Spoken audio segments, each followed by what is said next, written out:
Good morning class second. Subject है आपका Hindi first. तो चलिए बच्चों, आप भी अपनी हिंदी फर्स्ट की पुस्तक रिमझिम निकाल लीजिए और देखिए इसमें हमने अध्याय 10 मीठी सारंगी पाठ का अध्ययन किया।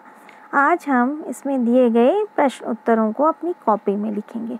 तो चलिए बच्चों, आप भी इसमें दिए गए प्रश्न उत्तरों को अपनी कॉपी में लिखने की कोशिश कीजिएगा। तो चलिए देखते हैं हम इसमें दिए गए प्रश्न उत्तरों को। तो यहाँ पर देखिए, आप पेज नंबर 59 में लिखा है ऊपर सारंगी की मिठास।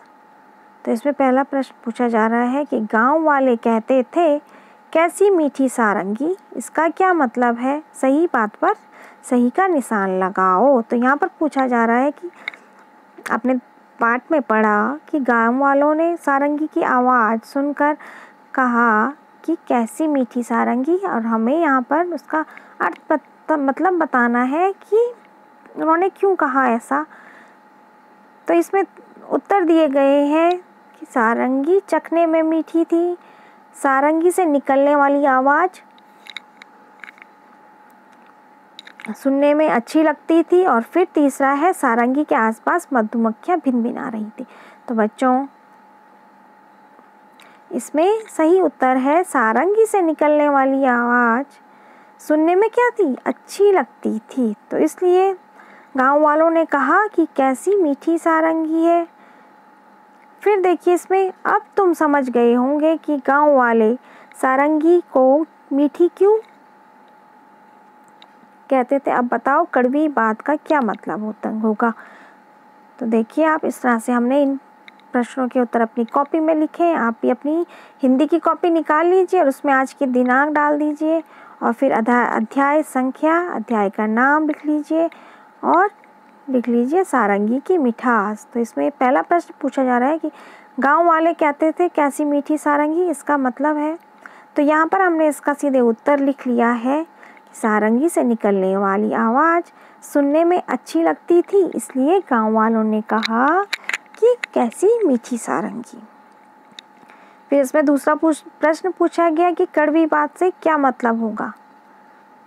तो बच्चों, हम उत्तर लिख लेंगे कि ऐसी कोई भी ऐसी बात जिससे किसी का दिल दुख जाए या किसी को बुरी लगने वाली बात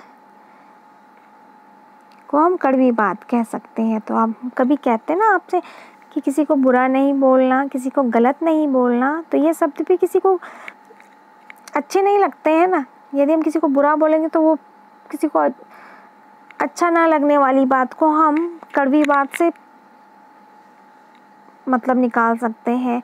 किसी के लिए जैसे हमने कुछ गलत कह दिया और उसे बुरा लग गया, तो ये सब बातें क्या है? कड़वी बात कहलाएंगी। तो फिर देखिए, आप इसमें है कहानी से। तो कहानी से यहाँ पे प्रश्न पूछे जा रहे हैं। पहला प्रश्न है, भोला ने क्यों सोचा कि सभी झूठ बोल रहे हैं। तो इसका उत्तर लिखेंगे हम कि भोला ने जब सारंगी को चाट कर देखा तो उसे सारंगी मीठी नहीं लगी, तब उसने सोचा कि सब झूठ बोल रहे हैं। आपने अध्याय में पढ़ा कि जो भोला नाम का व्यक्ति था, उन्होंने सारंगी का अर्थ सारंगी की मिठास, सारंगी की आवाज़ से नहीं लिया, उन्होंने उसके स्वाद से उसका अर्थ लिया कि सारंगी क्या है? बहुत मीठी है। फिर उन्होंने उसे चाट कर भी देखा, तो जब उन्हें उसमें कोई भी स्वाद नहीं लगा तो उन्होंने फिर सोचा कि गांव वाले क्या है? सब झूठ बोल रहे हैं। तो इस तरह से हम ये उत्तर लिख लेंगे इसका। फिर इसी में है ख, भोला को सारंगी का स्वाद क्यों नहीं आया। तो हम उत्तर लिखेंगे कि भोला को सारंगी का स्वाद इसलिए नहीं लगा क्योंकि सारंगी लकड़ी से बनी हुई होती है, और लकड़ी की बनी हुई वस्तुओं में कोई स्वाद नहीं होगा ना, वो खट्टी या मीठी इस तरह का स्वाद उनमें नहीं होगा। तो इसलिए भोला को सारंगी में कोई भी स्वाद नहीं आया।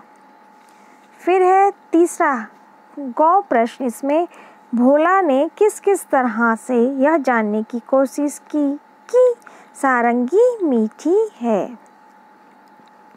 तो देखिए, आप उत्तर लिखेंगे हम, भोला ने सारंगी वाले के पास बैठकर। आपने अध्याय में पढ़ा कि भोला जब गांव वाले कहते हैं कि कैसी मीठी सारंगी है, तो भोला को क्या लगता है कि सारंगी में क्या कुछ मिठास होगी, तो मैं क्या करता हूँ, सारंगी वाले के पास बैठता हूँ। तो उन्होंने सारंगी वाले के पास बैठकर फिर सारंगी को चाट कर भी देखा और सारंगी को मुंह में उड़ेलना मतलब किसी भी चीज़, जैसे कोई बॉटल को हम मुंह में करके उड़ेलने की कोशिश करते हैं ना, किसी चीज़ को निकालने की कोशिश करते हैं, तो उसी तरह यहाँ पे उन्होंने सारंगी पर अपना मुंह लगाकर उसे उल्टा करके अपने मुंह में कुछ डालने की, मतलब उन्होंने सोचा कि इससे कुछ रस आएगा, तो उसे उड़ेलने की कोशिश करी। इस तरह उन्होंने जानने की कोशिश करी कि सारंगी मीठी है। इन तीनों तरीक़ों से उन्होंने जानने की कोशिश करी कि सारंगी मीठी है। तो इस तरह हम इसका उत्तर लिख देंगे कि भोला ने सारंगी वाले के पास बैठकर सारंगी को चाटकर और सारंगी को मुंह में उड़ेलकर जानने की कोशिश करी कि सारंगी मीठी है। तो बच्चों, आज आप इस प्रश्न उत्तरों को अपनी कॉपी में लिखेंगे और इनको लिखने के साथ साथ पढ़ भी लीजिए आप। तो चलिए बच्चों, आज यह कार्य आप अपनी हिंदी की कॉपी में कर लीजिए। ओके बच्चों, थैंक यू।